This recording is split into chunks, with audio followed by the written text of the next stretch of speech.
Мотоциклдің ізі. Жаңа детектив әңгіме. Жетісай ауданының шет жағындағы шағын ауыл. Таңғы самалмен қапталдай соққан жел даладағы бозғылт көктердің арасынан майда шаңды ұшырыпты. Түске таяу. Ауыл шетіндегі ескі қыстақтың маңында 10 шақты қой жайылып жүр. Шопанның жасы 60-тан асқан, бұрынғы байкер Сұлтан деген кісі еді.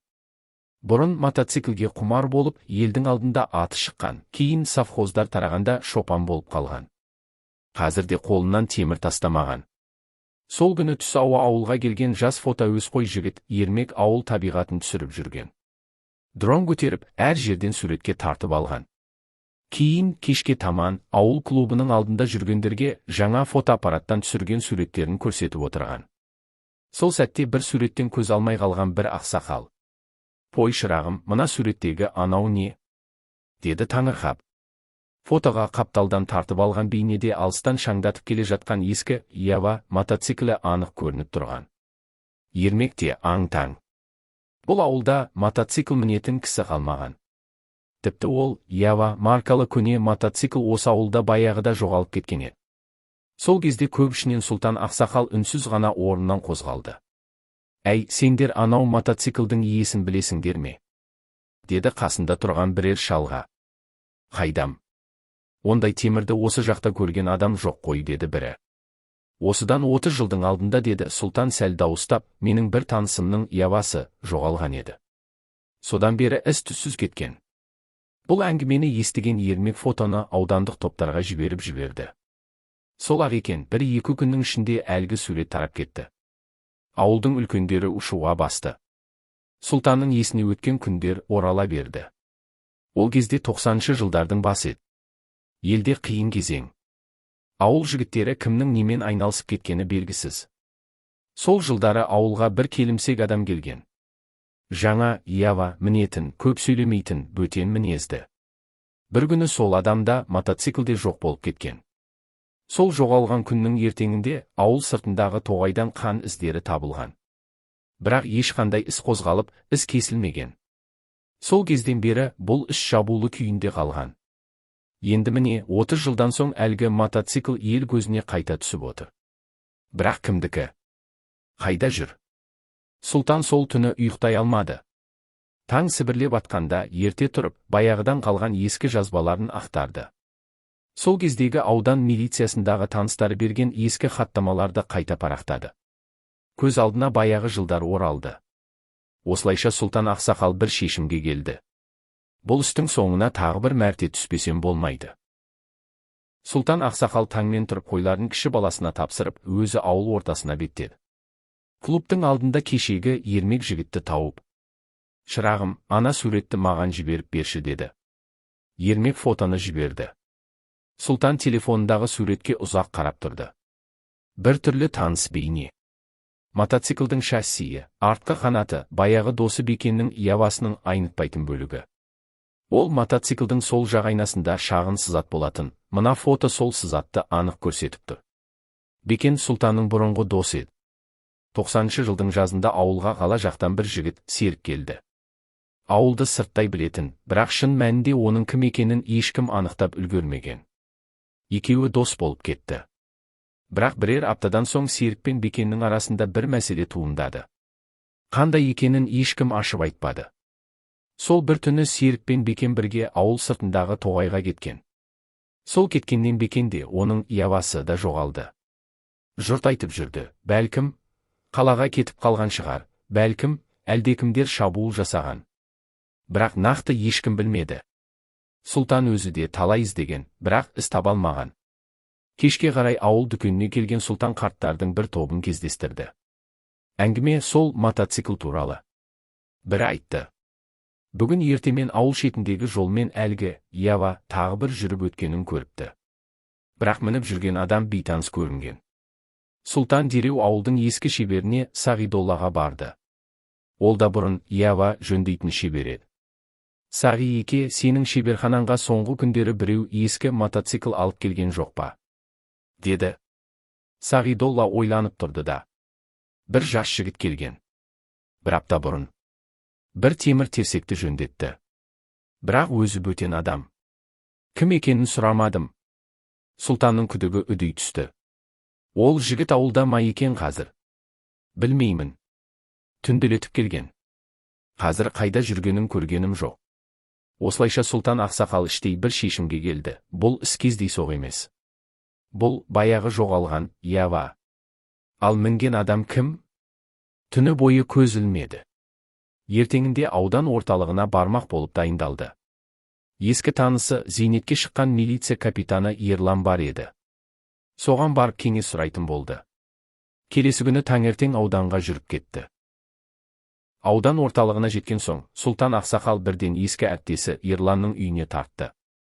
Ерлан да зейнетке шыққан, бірақ бұрынғы дағдысымен талай істің түйінін тарқатуға көмектесетін. Екеуі шай үстінде ұзақ әңгімелесті. Сұлтан фотоны көрсетті. Ерлан ұсақ түйегіне дейін мұқият қарады. Бұл расымен баяғы Ява. Нөмірі көрінбейді, бірақ артқы қанаты мен шассидің сызаттары бәрі таныс. Мәселе сол, ереке сонша жылдан соң қайтадан шықты. Ал мініп жүргені бөтен адам. Серік ше? Деді Ерлан. Серіктің қайда екенін ешкім білмейді. Сол түні екеуі бірге кеткен. Содан бері хабар жоқ. Ерлан сәл ойланып қалды да. Бір ой бар. Жергілікті архивінен сол кездегі істің материалдарын қарап шығайық. Кім біледі, бәлкім бір ұсақ дерекке ілігіп қалармыз. Екеуі аудандық ге барып, таныс адамдар арқылы ескі істер папкасын ақтарды. Ақыры бір құжат тапты. Онда көрсетілген. 90-шы жылдың шілде айының ортасында Бекен есімді азаматтың жоғалғаны туралы арыз түскен. Арыз иесі анасы. Тергеу жүргізілген, бірақ дәлел жетпеген соң іс уақытша тоқтатылған. Ерлан мұқият қарап отырып. Бұлай, Сұлтеке. Арызда бір қызығы жер бар. Куәгер ретінде бір қарт кісі сұралған екен. Ол кешкісін Тоғай жақтан мотоциклдің қатты үнімен әлдебір айғайды естігенін айтқан. Бірақ сол куәгерден қайта жауап алынбапты. Қызық. Сұлтан ойланып отырды. Ол куәгер Бөкенбай шал шығар. Қазір тірі ме екен? Қайдам. Бірақ ауылдағы үлкендерден сұрап көруге болады. Сол күні Сұлтан кері ауылға қайтты. Жол бойы бір ғана ой, бұл істі аяғына дейін жеткізу керек. Бекеннің тағдыры анықталмай көңіл тыныш таппайды. Ауылға оралған соң бұрынғы бақташы Төлеубай қарияға жолықты. Ата, баяғыда Бөкенбай деген шал бар еді ғой. Қазір қайда? Қайдағы Бөкенбай? Ойбай, ол баяғыдан бері қарттар үйінде. Қаланың шетінде. Мекен жайын білесіз бе? Білмесем де аудандық әлеуметтік бөлімшеден сұрасаң табылады. Сұлтан ақсақал бірден ауданға қайта баруға бекінді. Бұл жолы жалғыз емес, қасына Ерланды да шақырмақ. Екеуі ертеңгілік жолға шықпақ болып келісті. Түн ұзақ болды. Бірақ бұл жолы Сұлтанның бойында бір ерекше сенім пайда болды. Бір түйін шешілетіндей. Күннің екінші жартысы еді. Егінбай таңертеңгі қоңыраудан кейін тыныш отыра алмады. Үйінде шайын ішкенімен ойы мотоциклде. Қайта-қайта фотоны шығарып алып қарай береді. Ондағы Ява тап өзі.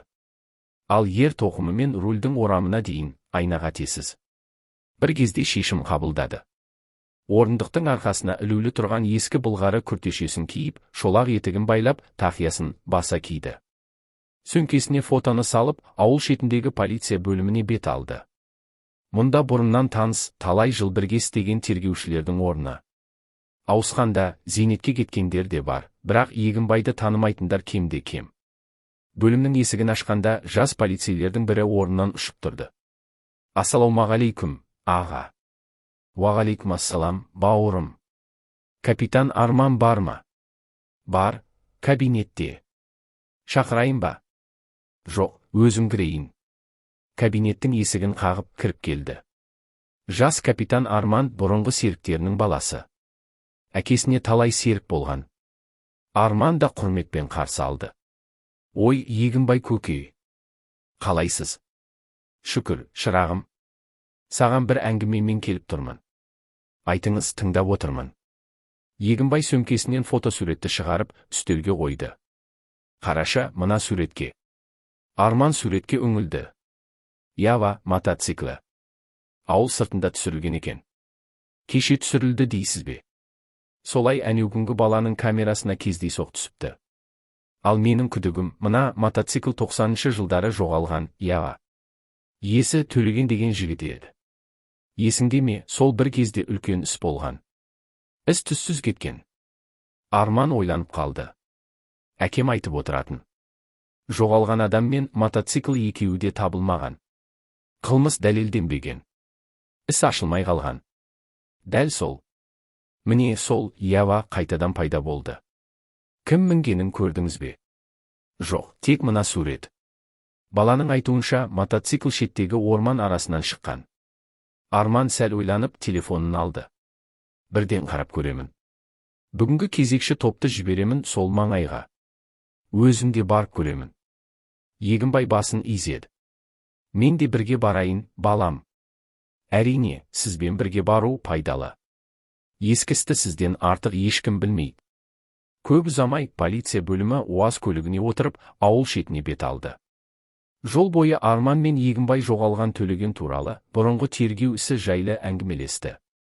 Арман тыңдап отырды. Ол кез естеріңізде ме, көке? Тас жол салынбаған, қалың орман, бұтақ-бұтақ жол. Айтушылар көп еді, біреулер көрген, естіген, бірақ нақты ештеңе дәлелденбеген.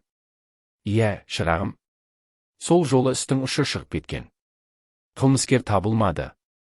Бірақ мотоциклдің қайтадан көрінуі жаңа жіптің ұшы болуы мүмкін. Көлік орман маңына келгенде күн еңкейіп қалған еді. Тыныштық, құстардың үні ғана естіледі. Баланың фотоны түсірген жері дәл осында болатын. Арман рациямен сөйлесіп, екі қызметкерін айналаны тінтуге жіберді. Ал өзі Егінбаймен бірге іс кесуге кірісті. Егінбай байқағыш адам ғой, жерге қарап жүріп. Міне дөңгелектің ізі. Жаңа емес, бірақ анық. Құмға түскен ізге қарап-ақ білуге болады. Кеше кешкілік шыққан. Арман да назар аударды. Иә, шынында. Із орман ішіне қарай бағытталыпты. Екеуі үнсіз ізімен жүрді. Орман қоюлана берді. Біраз жүрген соң ескі бір жаппаға тап болды. Үсті 40 жыл бұрын салынғандай. Қабырғалары шіріген, төбесі шөккен. Бірақ ішінде жақында қозғалыс болғаны байқалды. Есігі ашық тұрған. Ішінен мотоциклдің жаңа іздері, май тамшылары көрінеді. Егінбай тыныс алып, қателеспеппін. Біреу мұнда мотоциклмен келген. Жасырын тұратын жер іздеген ғой. Дәл сол сәтте рация арқылы бір қызметкері. Арман аға, орман ішінде бір адамды көрдік. Қолында бір дорба бар. Жүгіріп кетті, ұстай алмай қалдық. Қайтадан іздеп жатырмыз. Арман сәл ойланып. Іздемеңдер. Барлығы осы жаққа жиналсын. Жақын жерде болуы керек. Бәлкім осы жаппаға қайта келеді. Солай деп Егінбайға қарап. Көке, біраз тосайық. Күдікті жақындауы мүмкін. Екеуі тығылып бақылауға кірісті. Орман іші қалың. Үнсіздік қоюлана түскен. Арман мен Егінбай ескі жаппаның тасасына тығылып, тыныс тарылта күтуде. Уақыт баяу жылжиды. Кенет алыстан әлдебір дыбыс естілді, сынған бұтақтың сықыры. Егінбай сыбырлады. Міне келе жатыр. Дыбыс жақындай түсті. Бір сәттен соң орман арасынан сұрғылт күрте киген бір адам көрінді. Қолында ескі дорба. Аяқтарын байқап басып келеді. Жан жағына алаңдай қарайды. Тура жаппаға беттеді. Арман ақырын рациясына. Барлығы дайындалыңдар. Ұстаймыз. Адам жаппаға жақындаған сәтте. Тоқта. Полиция. Деген дауыс шықты. Арман мен Егінбай қарғып шықты. Екі жас полицей де арт жағынан келді. Кенет әлгі адам қашпақ болып бұрылды. Бірақ жолын кесіп үлгерді. Арман оны жерге етпеттей құлатты. Қолыңды көрсет, деді қатқыл дауыспен. Егінбай бетіне үңіліп қарады. Орта жастағы жүзінде қорқыныш бар. Танымайтын адам. Бірақ бір түрлі таныс бейне секілді. Арман күдіктіні орнынан тұрғызып, қолына кісен салды. Кімсің? Мына жерге неге келдің? Адам сасқалақтап. Мен. Жай. Ескі мотоцикл.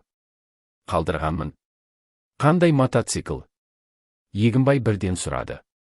Мынау 90-шы жылы жоғалған Ява-ны қайдан алдың? Күдікті үндемеді. Теріс айналып тұрды. Арман қатқыл дауыспен: «Жауап бер. Бұл мотоцикл бір адаммен бірге жоғалған. Қайда алдың?» Біраз үнсіздіктен кейін әлгі адам сәл еңкейіп: «Сол кезде мен де осы жақта едім.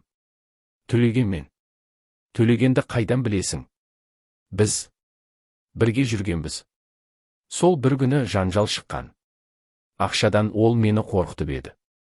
Мен итеріп жібердім. Басы тасқа соғылды. Егінбай демін ішіне тартып: «Сонда сен?» «Иә. Қорқып кеттім. Денесін терең шұңқырға көмдім. Мотоциклді осы орманға келдім.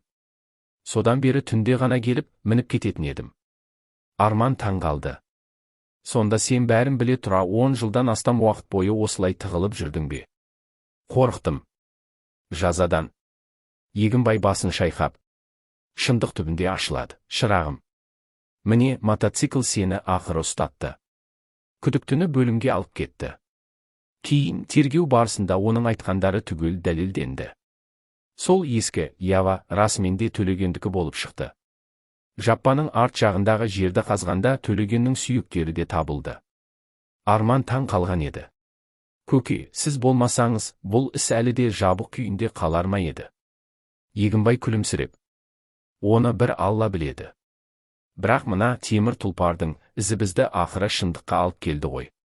Міне, шырағым, ең бастысы, ескі істеген болмайды. Барлық нәрсенің уақыты келеді». Содан бері ауыл іші де тынышталып қалды. Арман Егінбай көкеге ерекше құрметпен қарайтын болды. Ал ауылдастар бұл әңгімені әлі күнге дейін айтып жүреді. Талай жыл жоғалған мотоциклдің ізі шындықты ашты деп.